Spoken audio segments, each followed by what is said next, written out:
Assalamualaikum warahmatullahi wabarakatuh dan salam sejahtera. Saya rasa semua dah tonton tadi video. Video tadi cuma sebagai induksi ataupun pengenalan pada topik kita pada hari ini, iaitu penyelesaian masalah. Yang melibatkan operasi bahagi.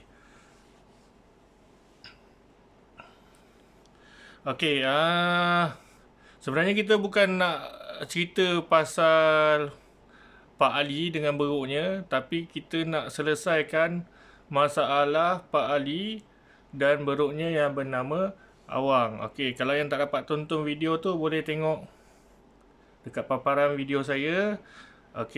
Iaitu cerita ataupun masalah Pak Ali. Dalam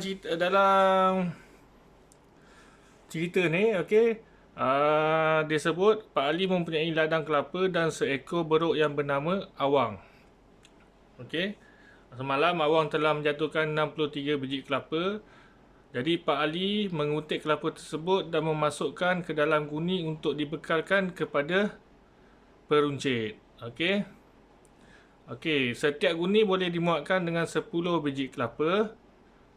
Jadi berapa buah guni yang diperlukan oleh Pak Ali dan berapa biji kelapa yang lebih? Ini masalah yang kita nak cuba selesaikan. Masalah berapa banyak guni yang Pak Ali perlukan untuk masukkan 63 biji kelapa dan berapa biji yang lebih yang tak boleh masukkan dalam guni. Ini yang kita nak cuba selesaikan. Sebelum ni saya ada bagi tahu, kalau kita nak selesaikan masalah ataupun kita nak buat apa-apa perkara saja, kita perlu ada langkah kerja. Kita kena ikut langkah kerja supaya kita punya jawapan ataupun kita punya matlamat tu tercapai. Jadi kat sini saya tunjukkan langkah kerja yang awak perlu buat.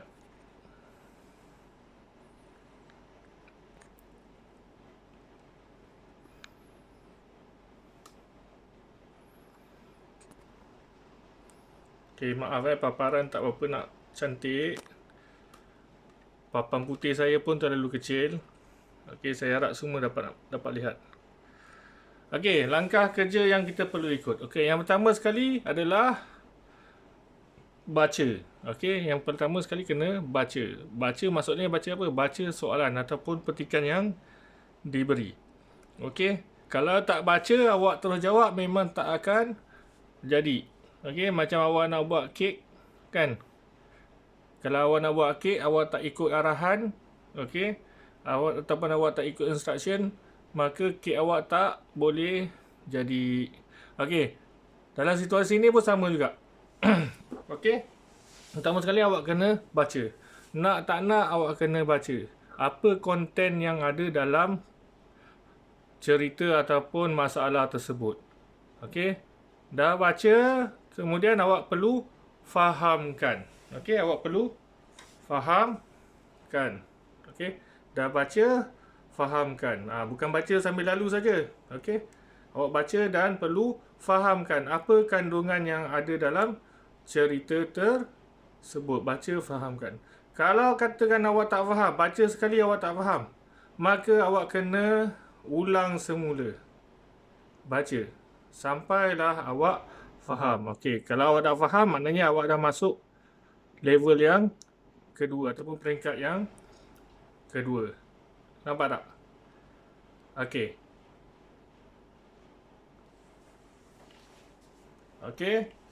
Bila dah faham, awak keluarkan maklumat daripada apa cerita yang awak baca tadi. Awak keluarkan apa yang awak faham, awak keluarkan. Dalam cerita Pak Ali tadi, dia sebut apa?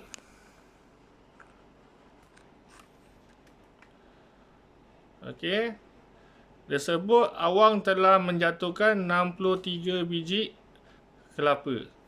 Ini adalah isi penting. Bukan cerita pasal Pak Ali ada ladang, Pak Ali ada kelapa, ada beruk nama Awang. Yang tu bukan isi penting dia. Itu bukan kandungan utama dia. Kandungan utama dia kat sini, bila melibatkan penyelesaian masalah matematik, mesti melibatkan nombor ataupun angka. Okey, jadi kat sini apa yang disebut? Semalam awang telah menjatuhkan 63 biji kelapa. Itu adalah konten ataupun perkara penting yang ada dalam cerita ini. Okey, ataupun dalam masalah ni. Okey. Dan kemudian dia cakap apa? Pak Ali mengutip kelapa tersebut dan memasukkan ke dalam guni untuk dibekalkan kepada peruncit. Okey, yang ni bukan dikatakan sebagai perkara penting, tapi mungkin berkaitan dengan perkara penting yang di bawah tu, iaitu setiap guni boleh dimuatkan dengan 10 biji kelapa. Nampak tak? Setiap guni boleh dimuatkan dengan 10 biji kelapa. Jadi Pak Ali dapat 63 biji kelapa ni, dia nak masukkan dalam guni. Tapi guni tersebut boleh muat 10 biji kelapa sahaja. Okey. Jadi kita pergi kepada soalannya, berapa buah guni yang diperlukan oleh Pak Ali dan berapa biji kelapa yang lebih? Dia nampak tak? Okey. Jadi dekat sini setiap guni boleh masuk cuma 10 biji kelapa. Jadi berapa guni yang Pak Ali perlukan? Dan berapa biji kelapa yang lebih? Nampak tak semua? Okey. Okey, jadi kita pergi dekat fasa mengeluarkan maklumat. Okey, fasa mengeluarkan maklumat. Okey, jadi kita keluarkan maklumat tersebut. Bilangan kelapa sama dengan 63 biji. Okey, setiap guni boleh muat 10 biji. Apa yang dicari? Okey, yang dicari ialah bilangan guni dan baki. Itu yang kita cari. Faham tak ni semua? Okey, saya harap awak semua boleh faham untuk fasa yang ketiga ni, iaitu mengeluarkan maklumat daripada cerita tersebut.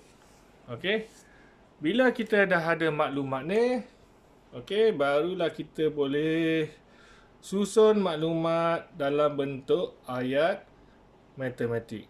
Okey, apa ayat matematik yang kita boleh susun? Okey, daripada yang ni, jadi kita boleh nampak apa operasi yang terlibat, apa operasi yang kita perlu buat. Okey, iaitu operasi bahagi. Kenapa bahagi? Kenapa bahagi? Okey. Okey, kita tengok balik tadi. Okey, Pak Ali ada 63 biji kelapa. Okey, dia masukkan kelapa tersebut dalam guni dan guni itu cuma boleh masuk 10 biji kelapa sahaja. Okey. Jadi kat sini adalah melibatkan pengiraan 10-10. Ataupun boleh juga kita panggil sebagai penolakan berulang. Ambil 10 daripada 63 tu kita ambil 10. Okey, kemudian tolak 10, kemudian tolak lagi 10, tolak lagi 10, tolak lagi 10 dan akhirnya kita dapat berapa bilangan guni dan berapa baki kelapa yang tak dapat dimasukkan dalam guni tersebut. Nampak tak? Okey, kalau kita kembali balik kepada konsep ataupun fakta asas bahagi juga boleh disebut sebagai penolakan berulang. Okey? Okey, daripada ayat matematik tersebut, barulah kita boleh selesaikan. Okey. Dah ada ayat matematik, baru kita boleh susun dalam bentuk lazim dan kita selesaikan menggunakan bentuk lazim. Okey, kat sini saya tak dapat tunjukkan bagaimana kaedah penyelesaiannya, tapi saya tahu, saya yakin awak semua boleh mengira ataupun mendapatkan jawapan bagi masalah ni. Saya tengok daripada daripada tugasan yang saya bagi, ramai yang dah boleh jawab ataupun boleh buat operasi bahagi dalam bentuk lazim. Okey.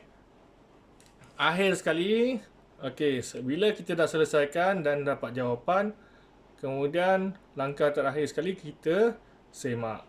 Okey, untuk aktiviti matematik apa saja pengiraan yang awak buat, perkara yang terakhir sekali awak perlu buat semakan supaya jawapan yang awak dapat tadi adalah jawapan yang betul. Kalau katakan awak rasa tak yakin atau awak rasa lain daripada apa yang dikehendaki, awak boleh cuba buat semula. Okey. Saya harap semua faham dengan apa yang saya sampaikan. Matlamat saya adalah awak dapat melakukan aktiviti walaupun tanpa guru di dalam kelas. Okey, lepas ni awak semua boleh buka saya punya tugasan dalam Google Classroom saya, dan boleh sambung melakukan tugasan tersebut. Selamat mencuba. Semoga berjumpa lagi. Stay at home. Dan salam sejahtera. Terima kasih.